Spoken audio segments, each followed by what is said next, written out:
ఇప్పుడు 2034 లోపు 100,00,00,000 సంపాదించే రాశులలో తులారాశి, వృషభ, సింహ, కుంభ. చాలామంది అంటున్నారు, "సార్ మేము ఏం పని చేయట్లేదు. 100,00,00,000 ఎట్లా సంపాదిస్తాం? ఏది మీరు మాట్లాడేది నాకేం అర్థం కావట్లేదు" అంటారు.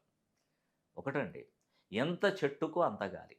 ఒకరు 100,00,00,000 సంపాదిస్తారు, ఒకరు 50,00,00,000 సంపాదిస్తారు, ఒకరు 20,00,00,000 సంపాదిస్తారు, ఒకరు 10,00,00,000 సంపాదిస్తారు. లాస్ట్‌కి ఒక కోటి కూడా సంపాదించే వాళ్ళున్నారు. అంతేనండి. కానీ సంపాదన మాత్రం ఆగదు. ఖచ్చితంగా సంపాదిస్తారు. అది మీ స్ట్రెంగ్త్‌ని బట్టి ఉంటుంది. మీ పేరులో సంఖ్యాబలాన్ని బట్టి ఉంటుంది. మీ డెస్టినీ నంబర్‌ను బట్టి, మీకు ఫ్రీక్వెన్సీని బట్టి ఉంటుంది. అవునండి. ఇప్పుడు ధీరుభాయ్ అంబానీ, ముఖేష్ అంబానీ వాళ్ళ కుటుంబం సంపాదించి నేనెందుకు సంపాదిస్తాను? చెప్పండి. అతని పేరు పెట్టుకున్న వాళ్ళు సంపాదిస్తారా? అతను పుట్టినటువంటి డేట్ ఆఫ్ బర్త్‌లో పుట్టిన వాళ్ళు సంపాదిస్తారా? ఎంత చెట్టుకో అంతే గాలి. నేను చెప్తున్నానండి. కానీ సంపాదించకుండా వదిలిపెట్టరు.